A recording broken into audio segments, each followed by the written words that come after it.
Would you say Trae Young's ceiling is actually higher than Steph's? Yeah, in the playoffs, which is the only thing I care about. I don't care. See what Stephen A is doing right now? That's how I feel about the regular season. You know what the truth is? So does the league. Or they wouldn't have 2/3 of the team, 15 teams in each conference, 10 of them are still playing when the regular season's over. So, the real season starts in the playoffs. What happens then? You know what happens then? Now, how many Western Conference Finals? Steph Curry, what is he, 32, 33 now? You know how many Western Conference Finals he's played in? 5. You know how many Western Conference Finals games he's played in? 27, by my count. How many times he's scored 48 points in a conference final? 0. How many conference finals games Trae Young has played in? Like, as soon as he gets there, the first time he gets there, game 1, does something Steph's never done in his entire career, because he's fearless under pressure. Steph is careless under pressure. Steph shimmies in the regular season. Trae shimmies in the playoffs, Stephen A. And I'm going to need a disclaimer for Steph fans pretty soon, like you have for LeBron. He's a great person, et cetera, et cetera. And I'm a huge Steph fan. But our job is to tell it like it is. And Steph, this year, got sent packing this year, playing in a play-in game, because he's playing out of his mind the whole time. And then in overtime, 0 points in the last 3:30. He goes home. Like in 2016, greatest offense ever. Game on the line, last 4:22 at home to be the greatest team ever, 73 wins. 0 points in the last 4:22 for the whole team, including Steph. But there was a careless turnover.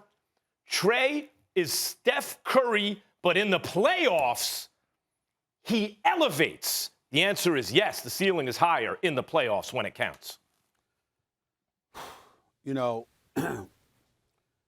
On a debate show, we disagree, but I'll openly admit, you do have this knack for just annoying the living hell out of me to the point where, I'm really going to have a problem. I'm really going to have a conversation with the bosses about, I think I need to be paid more for having to talk basketball with you. I really do. So Trae Young shows up in his first year in the playoffs. And because he has obviously looking like a superstar and playing out of his mind, he has this one series, and then we just ignore a 3-time champion in Steph Curry, who's been to 5 NBA Finals. And by the way, I've got some numbers because I know that is near and dear to your heart. Trae Young shooting 34% from three-point range. Steph Curry, a career 43% shooter from three-point range. Steph Curry shooting a career 47, 48% from the field. Trae Young at 43. But, obviously Trae Young has the capabilities to have a tremendous upside, but he's not the shooter that Steph Curry is. We all know that. And the same Steph Curry that you talk about was once a candidate when Kevin Durant got NBA Finals MVP one of those times. A lot of people thought it was going to be Steph. You act like Steph chokes in the postseason, for crying out loud, which is completely false, untrue, and just an uneducated basketball synopsis. But I'm just looking at, Steph Curry in all of his years of playing playoff basketball. And I'm looking at career numbers of 26.5 points, 6 assists, 45% shooting, 40 from three-point range. You look at him in the Western Conference, about 6 Western Conference series, 25, was shooting 43% from three-point range, 46% from the field. It's like, what are you talking about?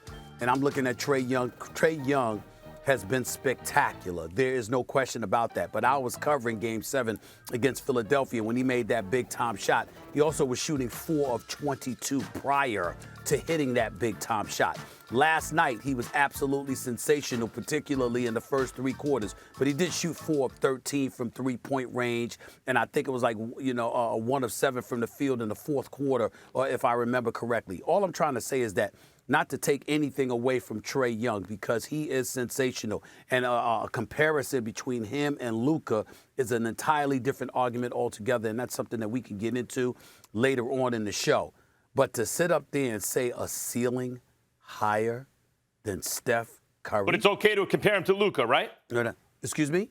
It's okay to compare him to Luka, right? The reason why I'm saying that is because they're both young. They both came in the league at the same time. And on top of it all, And on top of it all, they were traded for one another. I got it. Luka has a higher ceiling, potentially. It doesn't mean he'll do it, but he has a higher ceiling than Steph. I didn't ask you to answer any questions about Luka because we're going to get into that later in the show.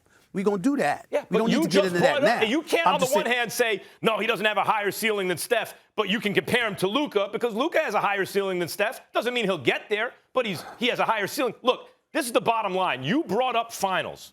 Steph has played in 5 finals. He's won 0 finals MVPs. 0.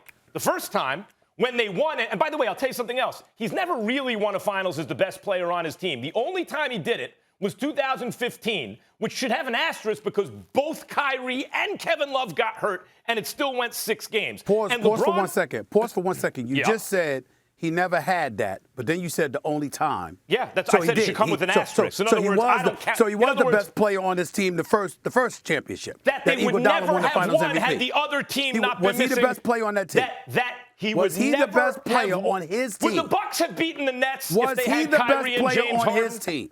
Yeah, he was that year. He was that year. That's all I asked. Now let me ask you something else. Who won Finals MVP? The point was, it was so obvious that LeBron was twice as good as he was that they had to give the MVP not to him because he didn't play well enough, but to the guy who guarded LeBron. They gave it to Iguodala. The next year, LeBron beat him. Steph was the best player on the team. Next year, he had KD, right? The next year he was injured.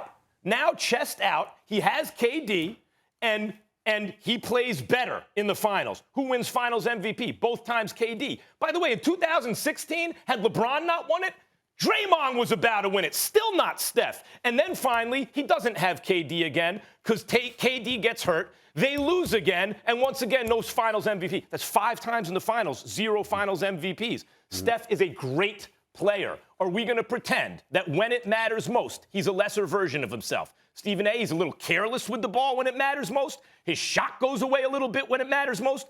The best Steph I've ever seen in the finals was against Toronto. He won a game by hitting some threes late, 1 or 2 times where he really came through.